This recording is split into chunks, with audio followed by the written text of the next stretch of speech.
Hello, everybody. Welcome back to 'Cause I Said So, your perhaps favorite mother-daughter podcast.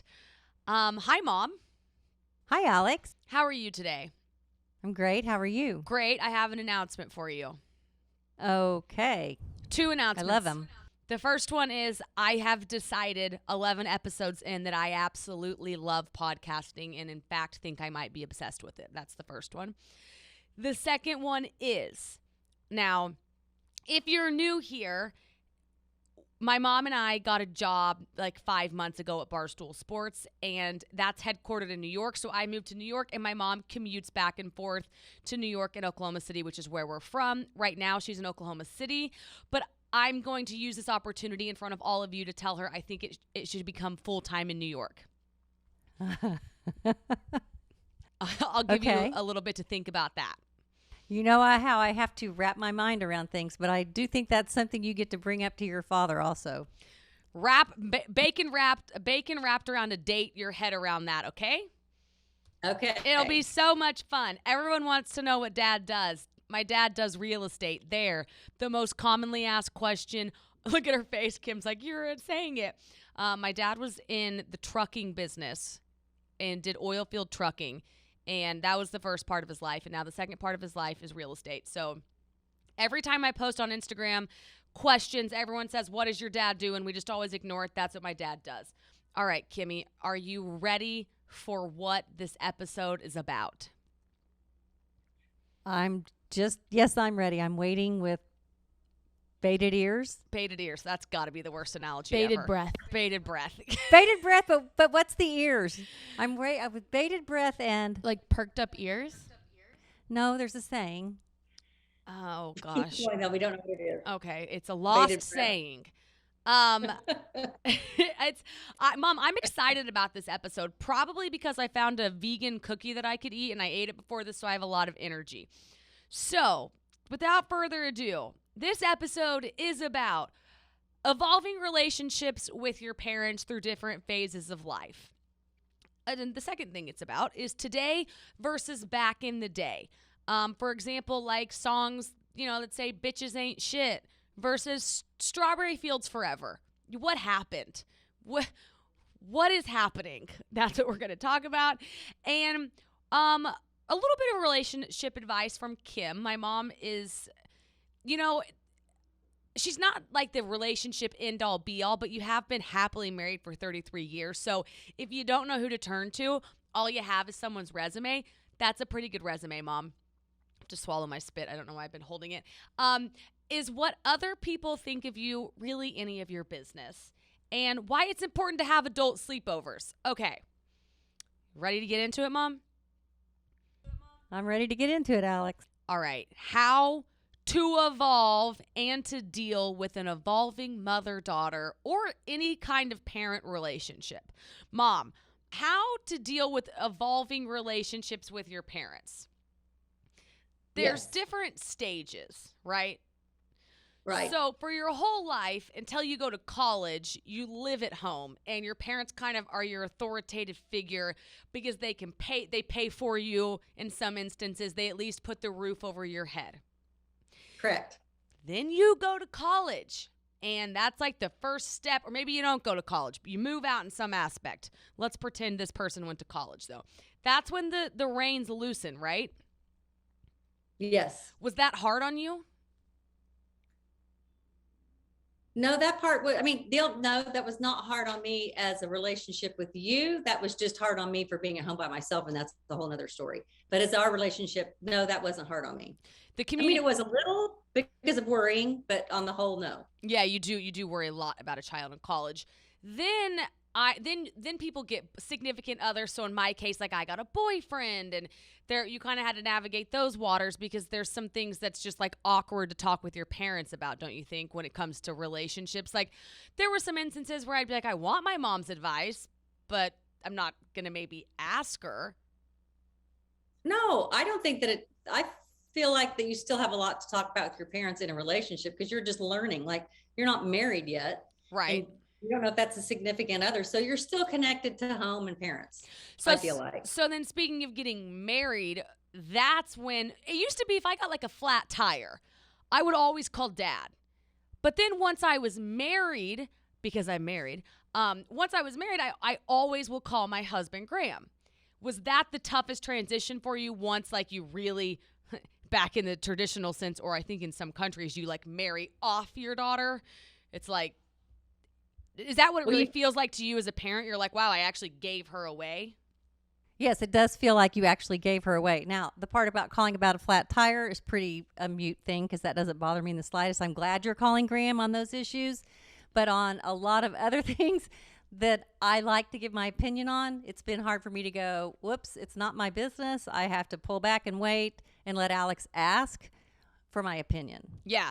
That's like the big one. And then I don't personally know about like having kids, but I would assume that would be a whole new relationship dynamic shift. They say once you have a child, you really appreciate your mom because you learn all the things she did for you. True or false? That is true in most cases. I would say through all the stages of life, though, the most important thing, like you and I now that we work together, we argue a lot, but I also feel more connected to you than ever, which I feel like is completely symbolic for a relationship with your parents in the sense of no one loves you like your mother does. Like, because there's times when you would argue with your mom more than ever, argue with your dad more than ever, but the bottom line is, like, you're probably arguing because you're very similar, so maybe you fight the same, but also you care so much about that person that I feel like arguing is just inevitable. Do you agree? Yes and no. If you spend a lot of time together, yes. If you are going through something, yes. But on a whole, I don't think as an adult and you move out, we may never argue if we just see each other during fun times or whatever. True. It does boil down to how close you are with your parents. Yeah. So, speaking of marriage, something I've been getting asked is, how mature do you have to be to get married? And, very. You know, did you just say very? Yes. Well, let me tell you what I think. I'm married and I'm an idiot, I've decided, because the weekend that I had, it was like I thought I was back in college, like freshman year of college. Alex, I took partly in the bender that Alex was on this weekend. I went out Thursday night and my husband was like, I mean, you're not gonna like do that. I was like, I've learned so much last night. Like, wow, I thought I was in college. The audacity of the person sitting in this chair to then do it again on Friday. Alex showed up. We went to dinner on Friday night. Alex showed up to dinner and couldn't talk or eat or drink because she was so hungover. And I asked if she was pregnant. I was like, are you pregnant? And I was like, oh, I'll tell you, I hope not. And you know what I realized on Friday? The only way out of a hangover is through. And then she just started pounding margaritas. I was like, Margs it is. And then I was like, Well, okay. That could be an immature thought process, but that's okay. but I'm a happily married human. And so I thought when somebody said, how mature do you have to be married? Not that mature because I'm an idiot. No, Alex, you're very mature. That everyone has to go off on a bender. That makes me feel better. No, the one person, No. I never thought you were going to be the one person that made me feel better, Mom, but you were. I was like, wow, I really had a fun weekend. And here's the thing. I'm so excited to be living in New York and like have friends. Like I'm just like a kid in a candy store right now. And I'm so hard on myself in all these different aspects that I'm like, I am not going to be hard on myself about this because sorry for partying. But doesn't need to party to that extent. So Absolutely not. You, Mom, as my coworker, I thought I would tell you. I was like, wow, Mom, I really had a lot of fun this weekend. And you're like, oh my God. Okay, you said two things to me that stuck out. One that I thought was interesting, you said, this happens to everyone and it will happen to you again. And by that, I think you mean like me being very hungover and having lots of margaritas.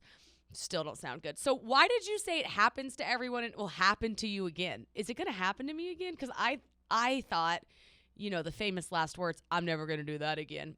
I think that you go through stages like for women or for girls, it's a hormonal thing. Sometimes I could have one drink, and I'm just saying this, and I can be hammered and have a hangover the next day. I don't know what it is. And then some nights I could drink straight vodka or tequila and never catch a buzz. So I think it's for women. That's why sometimes that's just going to happen. You're just going to misstep one night, and that's going to happen. But also, I think going through life when you have kids, there's times when you go, if you drink at all, like you go, I just need a night out. I'm going to go to Vegas. So not a night out in Vegas. I mean, I'm going to go on a trip, Right. and I'm going to just kind of, lose track of time and let loose a little bit. Have fun. And then, and you may drink too much then because you're not used to drinking, and that maybe you're let it rip binge or something. But I'm not saying you have to do that very often, but it just is going to happen in your life. And usually it happens when you don't expect it. Probably the night you say, I'm not drinking tonight and I'm going home early. Yes, that was me. I appreciated you. You were like really nice to me about it. And I felt like in the past you used to be kind of mean to me about those nights. So thank you, because you made me feel so much better. Like, I know you say you don't like the term don't take life too seriously. No one gets out alive anyways. But I couldn't. It was like when I woke up on Saturday morning, I was like, I can't change what happened on Friday night. So I was just really happy that you were nice to me about it. But that was after you thought I was hard on you, right? No, I thought you were nice to me. Oh, good. That's good. Because at first I felt like I was being hard on you. Like, you shouldn't do that again. But then I was like, well, but you are probably going to do it again. Thank you. I mean, it was just kind of you almost went from like mom to friend to mom to friend. And I was like, this is great. And you know what, Mom? Let me tell you this. You've earned my trust. I will now tell you more things. It's okay. Your husband beat you to it. Okay, but I do feel like I'm better because of it. Want to know why? Do you want to know why? Because the second thing you told me on Saturday morning, you said, honey, you got to watch an old movie. You got to watch Bridget Jones' Diary. And what kind of daughter would I be if I took your complete exact advice? So I said, I'm not going to watch Bridget Jones' Diary, but I am going to watch some old movie. And then it was like Pretty Woman popped up. And I was like, well, whatever. Never seen it. I'm going to watch it. So I watched Pretty Woman, which I'm the girl that didn't know who Keanu Reeves was. So really no surprise that I haven't seen some of the classics like Forrest Gump. The Notebook. Forrest Gump is on you. Pretty Woman is probably on me, because every time you would sit down to watch that, it was when you were younger, and I'd be like, oh, nope, we're not talking about that. Because if you think about what it's about, I mean, she's a prostitute and all this kind of stuff, and every time we'd sit to watch it, that would come up, and you'd be like, now what? And I'd be like, we're not watching it. Oh, it'd be and hard then to explain. In college, you just never watched it, yeah. Yeah. Let me just say, phenomenal movie. It has made my top list of like best movies. But Mom, they don't make movies like that anymore. No, they do not make movies. I mean, well, okay, so they do. Nancy Meyers has a whole lot of movies that she makes like that. Something's Gotta Give. It's Complicated. The Holiday. All those are like pretty feel-good movies and rom-coms. But like, there's not really a duo like Tom Hanks and Meg Ryan anymore. Like, we don't have that where we know they're going to make a new movie coming up. Like, You've Got Mail. Oh my God, You've Got Mail is in my top 5 movies of all time. Yes, yeah, that's on my there was list. so many good ones. We need to have a cute little couple that kind of does their thing. We used to have Goldie Hawn. She did it with like Chevy Chase and a few other people. So we need to have that little golden girl come around. It could be Kate Hudson. Yes, it could be Kate Hudson and Matthew McConaughey, because they've done a couple together. But Fool's Gold. But they really aren't the same, like, in-depth stories. I don't feel like they're not even remotely the same. I'm sorry, but there's not a movie out there like When Harry Met Sally, Notting Hill, and Pretty Woman. Those are the 3 I watched this weekend. And so then I started pondering, because I knew I was going to bring this up. And I'm like, when my kids are older, what's going to be the classics? And I'm like, is it going to be The Hangover? Am I going to be like, let me tell you about one of the box office top selling movies back? Like, is that what we have? Is that what we're dealing with, is The Hangover? Well, for all of you who didn't know who John Belushi was, we had Animal House, which is still a classic. And I would like to ask all the guys out there, I bet they know that movie really well. Girls may not, but I bet that's a staple for all guys. Yeah, I agree with that. Do you think, though, that music is the same as movies? Like, no, I think music has just gone completely out the window. Like, you guys had the Beatles. You know, we had the Beatles, we had Led Zeppelin. Like, we could name a bunch. We had Chicago. Okay, we can Led Zeppelin.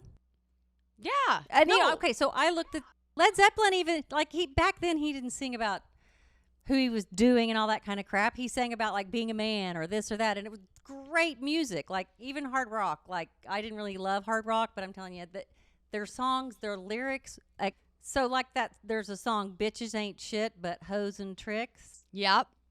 What's that about? Can't imagine the Beatles singing that one. No, and skeet, skeet, skeet. Oh, I mean, what in the skeet, world? skeet. Wait, do you know what skeet, skeet means? No, but I sang it a lot with you. From the window to the wall. It's kind of like it's like the beat, like, here comes the sun, doo-doo-doo-doo. Here Skeet, comes skeet, the sun, and I said, from the window to the wall. Sweat dropped down my. Can you imagine? No. I can't No, imagine okay. that. Then the worst of all is when a girl sings it. This WAP song. What in the world? I'm sorry. I think it's better when a girl sings it.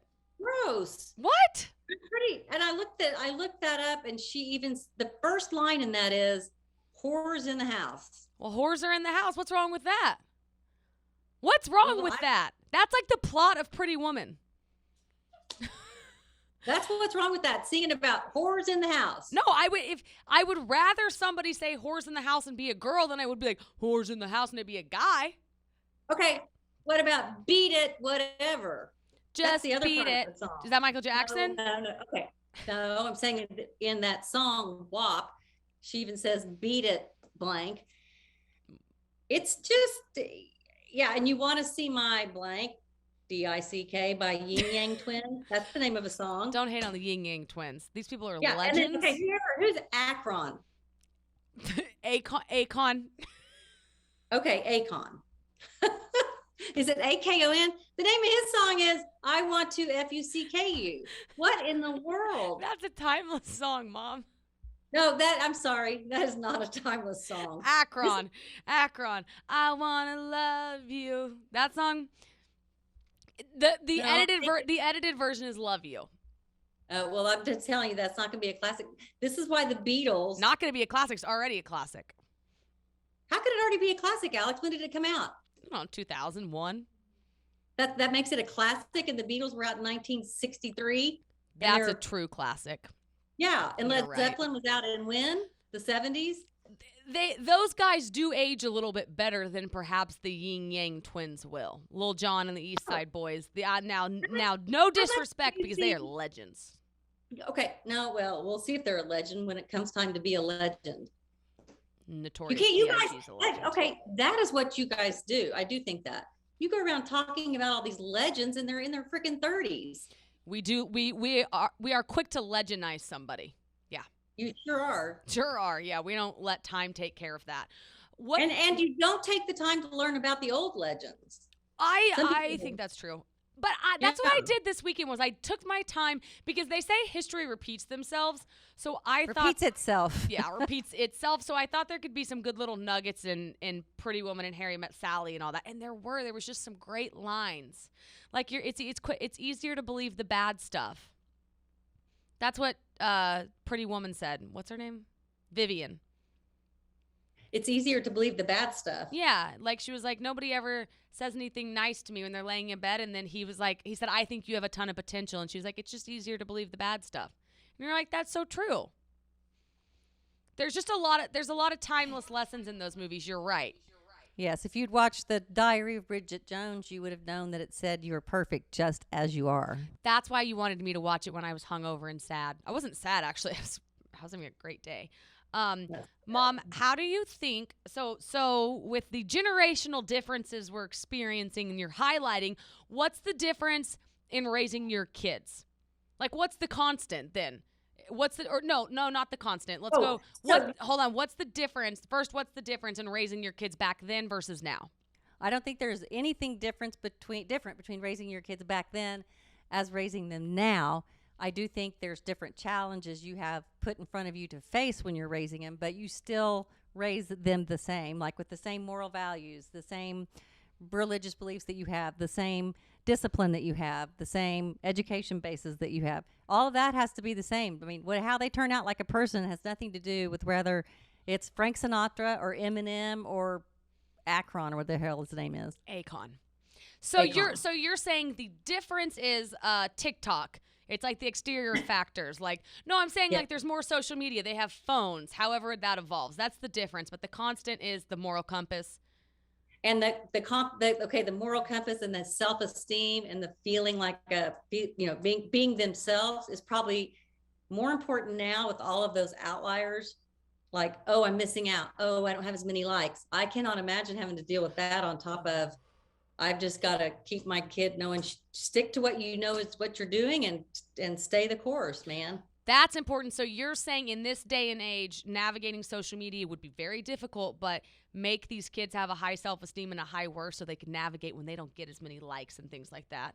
I mean, Right. it's so crazy as a parent to be like, how are we going to navigate the social media thing? But like, you're going to have to do it. Right. And it's not going to be, they're not going to like a lot of the stuff that you probably have to do, but they just have to be strong enough to know that does not make them who they are. But Right. you guys dealt with that too in different ways. Totally. Well, it applies everywhere in life. It's with sports. If you're not as good at sports, or if everyone's beautiful, but if you don't feel as pretty as your friends, if you don't feel as socially accepted, like there's all these different ways as humans. I feel like we feel down and sad, and so if your parents are always giving you a high self-esteem. If anyone's seen King Richard, Venus and Serena Williams' dad told them from day one, you were going to be the best two tennis players to ever walk this earth, and he was right. I mean, that's a pretty cool thing. And so when they were 6, they were saying, I will be the best tennis player ever. Well, and luckily he backed his words up. Yes. Did you see my most recent Instagram photo where I wanted to partake in recreating Kanye West's photo shoot with his girlfriend where he ate her for dinner? Yeah, that was nice, Alex. I had someone call me and go, what'd you think of that? Talk about a snack. Is that what you said? Get it? 'Cause No, he's eating her. I said, "Oh my gosh, whose child is that?" Whose child is that? I'm your child, which I think is is why I have a small butt. I've been thinking about that lately. What the hell? Did I get that from you? I have these like leather jeggings on today, and I'm like, I got a small butt. I've been doing squats. It's not helping. Is it genetics? I used to have a booty. It's kind of gotten flatter with age. I think you have a good booty. That's nice. I don't know if I think that yet. Okay, Mom. So you gave me fabulous advice while I was hungover. So I wrote down 2 other things you've told me in life that I thought was good advice that's worth sharing with the 'cause I said so people. The first one is the first things you do in a relationships, like the things you start right off the bat, are the things you will do forever. Priceless advice you gave me. I think you were referring to right when you get married, if you start doing the dishes, sweetheart, you're going to be doing them forever. Is that correct? Did I interpret that correctly? Right. So if you're the one that does everything in the house and he never does anything, if you start that right off the bat without saying, help me out here, you're going to be that's just kind of what he thinks you want to do. And that's how it is. If you want him to vacuum, right when you get home from the honeymoon, hand him the vacuum and say, Godspeed, sweetheart, you're doing this forever. That's right. This is a we thing. This ain't a me thing. This is a we thing. That's right. What else? What else is a good? How to make the bed. Let's just learn that together. How to make the bed. Fold laundry. I mean, there's a lot to do around the house, so it is good to delegate. Now, you mean this in terms of chores, though. Emotionally, through the years, things change. Yes, definitely they change. Like I think, and as you grow and mature, you have different needs and different wants or expectations, and you have to communicate those to each other, and then you can learn from there. I think that's good. You know, one of the things you always told me too was like right from the get-go, like demand kindness on both sides and like respect, which I feel like plays into a whole other conversation of traditional roles in relationships. But just saying we're not. What is traditional? Like, if the guy wants to be chief of laundry, let him be chief of laundry. Like, that's cool too. Like, it plays either way, don't you think? Oh, 100%. Yeah. And I think that will change through the years too. How do you, no, totally. And it might go back and forth. It may, but generally I don't know if this is just our generation. When you start something like that, that usually does not change. Like me doing the laundry may be like that forever kind of thing. I do think because you get so used to expecting the other person to do it. If you start it, I do think your advice really is accurate. If you start it right off the get-go, then you are probably going to be the one doing it forever. Yeah.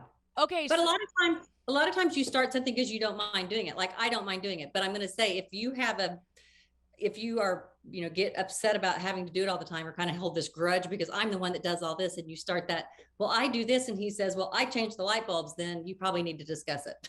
Yeah. You don't want to, you can't keep score, but B, you don't want to end up resenting them. Right. Resenting was the word I was looking for that just slipped my mind. That's okay. Resentment. I'm here for you, Mom. Words slip my mind all the time. I had to Google what an adjective was the other day, and then this mom DM'd me and said her son was doing his homework, and she had to Google what a compound word was. And I was like, I would never know what a compound word was. You mean a compound sentence? Maybe a sentence. That would make more sense. I could guess what that is. Mom, how do you think love changes over the years? Let me give you an example. For Valentine's Day at the beginning, I was like, oh my God, like we're going to go to restaurants. We're going to plan the whole thing. And now, 7 years later, I'm like, yo, how's the couch sound? Like, let's just hang out and spend time. Like, all I want to do is just spend time with Graham, my husband. Right. So that's just like a very small example of like love evolving over the years. Do you think that love evolves to a certain spot, or do you think it takes a bunch of different like ups and downs and side turns that you don't know about? No, it takes a lot of ups and downs and side turns. And there's going to be like a stretch where it kind of goes, I'm a little bored.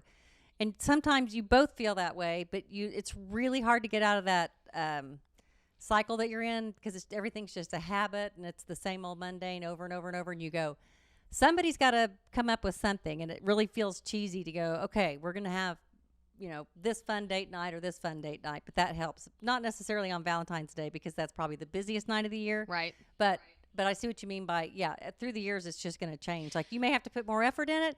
And then there's going to be those years where you go, all I really want to do is sit on the couch with you. And that's the most fun for me is just sitting here talking to you, period. Do you think people should be afraid to get married? Like, when you say there's boring moments, we were talking about this earlier. I'm so love optimistic. And I'm always like, yay, marriage. But a lot of people are like, I'm afraid to get married. Like, is it going to be boring? And yes, there are boring spouts. But overall, like, what would you say is the best part about it? If you had to be like a marriage proponent. Do you ever get bored with yourself? Like, do you go, God, I'm boring. I'm boring myself. Like, I'm just not doing enough. Yeah. Like, I got to get outside of my bubble and do something else because this is just mind-numbing boring. I think it's the same thing with a relationship. Like, you do that with yourself by yourself, so you're probably going to do it with a spouse, but at least you're in it with somebody. I mean, like, it's just going to happen no matter what. You shouldn't be afraid of that, period. You should be excited about it because the thing is, people are like, does the honeymoon phase end? Yes, the honeymoon phase ends, but on the other side of it is so much more exciting because you're finally comfortable with each other and you get to this point after the honeymoon phase ends where you're like, I have this constant person that's always around me that knows so much about me, that's encouraging me, that like sometimes it's hard, sometimes it's great. But at the end of the day, like you have that person.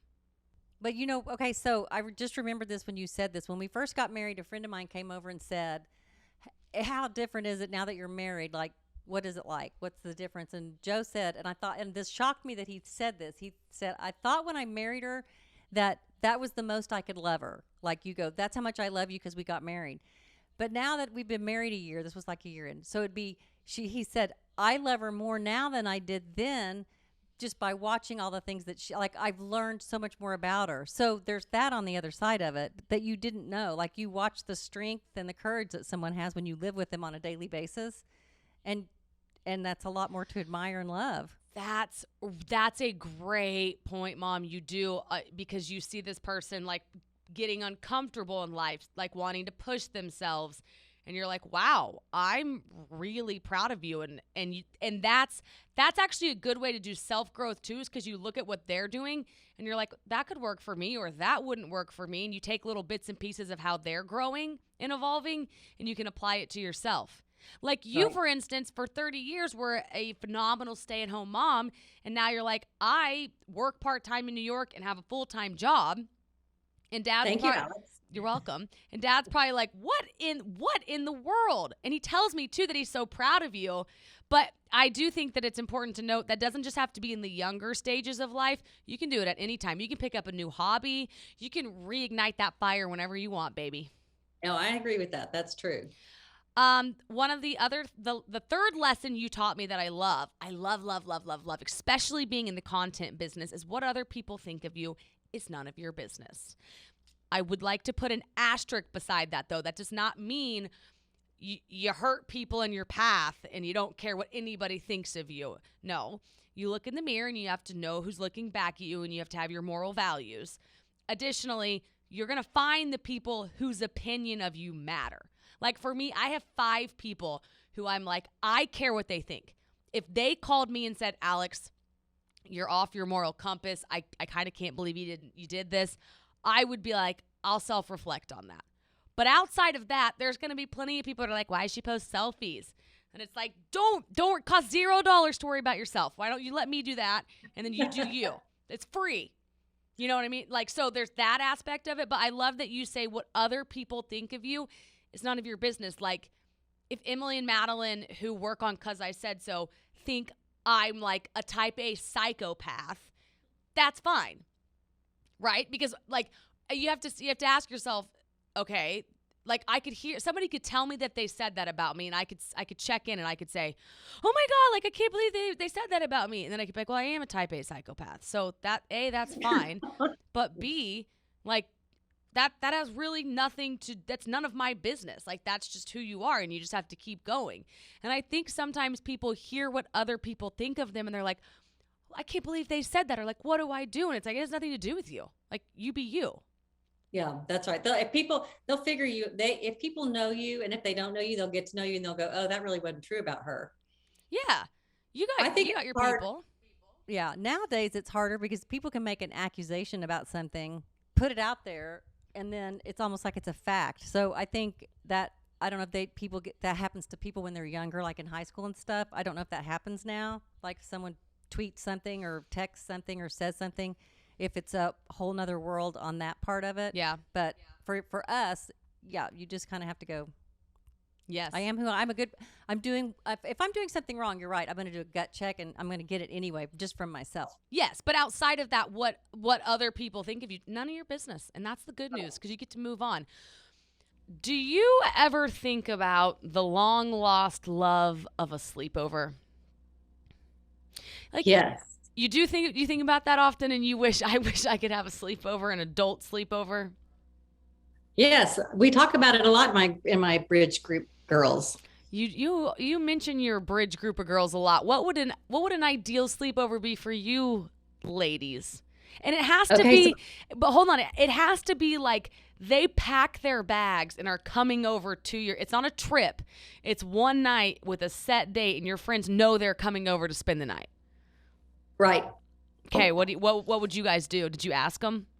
I asked him, and so I put it out to him this way: if we had a slumber party, what would we do? Would we have a chef? Would we cook? Would we watch a movie? Would we have someone give us a dance lesson? What would we do? And okay, some of the answers were hire a chef or a nutritionist, health expert, and learn how to make something new one night, and then the next night watch a movie. And then another girl said, as far as a slumber party, I think we should all get high and make chocolate chip and peanut butter cookies and watch a funny movie or a scary movie, and then everyone will be paranoid. I love thinking about you and all your friends just high, paranoid, watching a movie. I don't think that'll happen. And then she took it back a little bit and said, I think there needs to be activities for sure, whether it be a chef or we cook or we plan an adventure or have a guest speaker or a stripper. A guest speaker. A guest speaker or a stripper coming to your slumber party. Yeah. I think we'd probably enjoy the speaker probably more now at this age. What kind of speaker would you have come? One on how to deal with arthritis or what? No, I would personally rather have someone come teach us a dance or do a TikTok or something fun. I love the thought of you ladies making a TikTok in your pajamas. Yeah, we'd be good. You guys would, I mean, it might go viral. You guys would be great. And then we could have the slumber party viral TikToks. That's what it would be. And we'd have to do it once a month. You'd have to keep it up. We would. We'll do this. My sleepover that I had drawn up because it was our homework to bring to this sleepover. Mine wasn't near as fun. I made my friends come over in pajamas. And then I was like, we just lit. The first thing we did, now it sounds so stupid compared to your edible eating sleepover. We made bracelets and then we made dino chicken nuggets. And then we watched a movie, and then we went toilet papering, and that was pretty much it. I think the toilet papering sounds fun. Wouldn't it be fun Yeah, eating the heads off of dinosaurs would be fun. With ketchup? I used to love to eat the heads off dinosaurs with ketchup. Yeah. I have some questions for you about sleepovers, though. Why did you never let me spend the night? Are you raising your hand? Yes. Yes, Kim? Are you going to get a bowl of water and put one of your friend's hands in it and make her wet her bed? we used to try that because they say if you put your hand in water, you pee the bed. But it never worked for us. I didn't ever want you all to do that at our house. I thought it was so mean. It is mean and weird, but really funny. I mean, Yeah. that would just be funny to do. I might do that to Graham tonight and see if he pees in his pants and then make a TikTok of it. Just kidding. No, I think you should put like whipped cream right in the middle of his nose and have him get it all over his face. That's good too. Like just draw on him with Sharpie or something less embarrassing than peeing in the bed. Yes. Why did you never let me spend the night out on school nights? Because you had school the next day and you needed your sleep. Because you're a structured tiger, Mom. No. Why did you always pick me up early from sleepovers if I did spend the night out? Like you were always picking me up at like 9 a.m. I was never one of the ones that got to stay there till like 2 p.m. Well, you usually had a sports to go to, or someone did, but also because I didn't want you to be trashed for the whole weekend and sleep the whole day. Structure. No, it was just like you usually had a lot to do. Yeah, you ran a house built on structure. Structure is good for you. It is good for you. The best sleepover I ever went to, here's what happened. This is a hack if you're like a mom with young kids.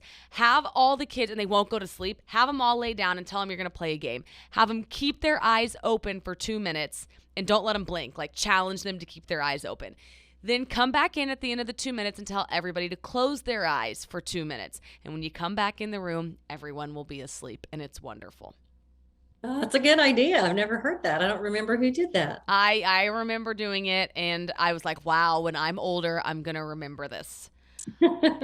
Kimmy. Yes. I think we should do a podcast by taking a trip. And I told Instagram that, and I said, I think Kim and I should do a traveling podcast and talk about what it's like to travel together. Because you know, your typical mom, you unpack all your stuff when you get there. You even like pack your own dairy-free creamer for your coffee. And people suggested we go to Charleston, Napa, Boston. Somebody said India. I would like to propose if you would want to go to Miami. What do you think about that? Is that too much for you? Why Miami? Well, the weather, the restaurants are good, and I think we could have a lot of fun. Like, I like the energy in Miami. I feel like it's like the warm New York. Okay. Would you be down for that? Yeah. Okay, that's a future episode.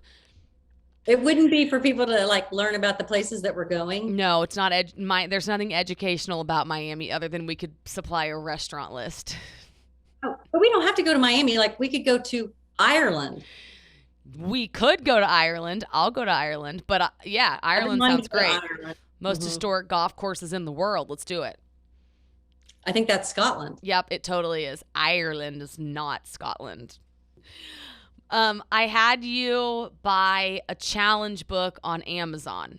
Yes, you did. That somebody DM'd me and said, you should do this with your husbands. I think it's the coolest thing ever. It hasn't come in yet, but when it does, You get 50 pages and you scratch off of it and it tells you something to do, like try a new restaurant or take a walk down a different street. And I think that is, I think it's really cool just to do in general, and you could do it with like your friends even. It doesn't have to be a significant other. But B, if you need a good Valentine's present, Google challenge book and buy that. And you can Amazon it. You don't have to go to the store. And it's the gift that keeps on giving. Did you raise your hand at some point throughout that? You don't have to raise your hand. I did, because I wanted to tell you that, well, I don't want to interrupt you, Alex. I wanted to tell you that they have they have the one for families, and I think even one for friends. So you could do the different books. Like the one you told me to get was for couples. Ooh, okay, that's cool to have the family version of that, or that's cool. If you're doing Galentine's, you could do that. Yes. For friends, that's okay. But speaking of like love, so I gave some first date advice on the Instagram, and I was like, don't put too much pressure on yourself. Just be proud of yourself for going. And you don't have to fill the conversation, like legitimately just relax and have fun. And I thought that I was so proud of myself for the advice. And then I got on Instagram and saw the meme that said, normalize first dates where you go to the grocery store.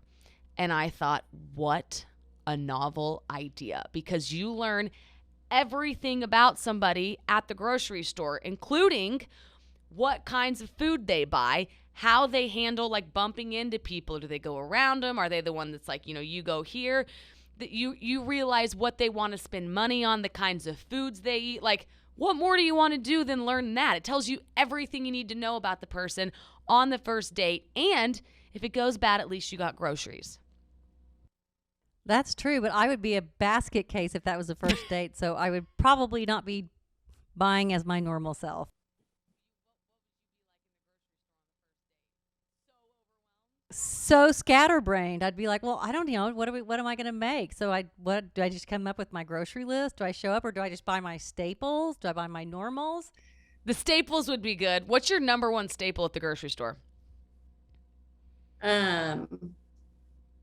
Mine's grapefruits. Okay, so I think a staples is like your flour, everything that you cook with or whatever. But mine would be veggies, I guess. Eggs. Maybe eggs is a great staple. That's a solid staple. Okay, Mom. Well, you're my staple. You're my staple, Alex. Yeah. Thanks, Mom. Good job zooming in. Oh, thank you. Hello from the other side. That's what I wanted to sing to you at the beginning, because you're in Oklahoma and I'm in New York. But you're about to be here full time. And won't that be fun? Yeah. No, I don't think so, but we'll see. Okay. I think we have it on record. I think there was a yes in there, and so we'll just clip you saying yes. No, there was not. There was. Good job today, Mom. I love you very much. Love you too, Alex. I'm glad that we're starting to love podcasting. I can't wait for episode 12, because it's actually episode 12 is going to be a different spin. It's not going to be Kim and I hosting it. It's going to be my husband and I hosting it. Oh, that will be awesome. I can't wait to listen to that one. Yeah, we're excited. I am so excited. We're going to have to pile on all the questions for Graham. Send them in. Can I ask him like really inappropriate questions and make him feel uncomfortable? Yes. Be like, what's your favorite sex position? Yeah. What age did you lose your virginity? Who did you lose your virginity to, and do you still have her phone number? How was that experience for you? Yeah, do I get to ask questions? Yeah. You can submit questions in. I'm gonna let everyone submit some cues for that one. Okay. Like some of his good friends, maybe. Yeah, no, it can just be the shit on Graham session. Have you ever thought about Kim in a romantic way? Do you think your mother-in-law's hot? Ah! Yes. Kim's like, all right, Mom, that'll do it for today. This was a wonderful episode. You're a wonderful co-host, and I love you very much. And you come back to New York in a week and a half, so we will see you then. We're counting down the moments. Oh, thank you. I am too. All right. Talk to you later. See you next week. See you next week. You froze a little bit, but see you next week.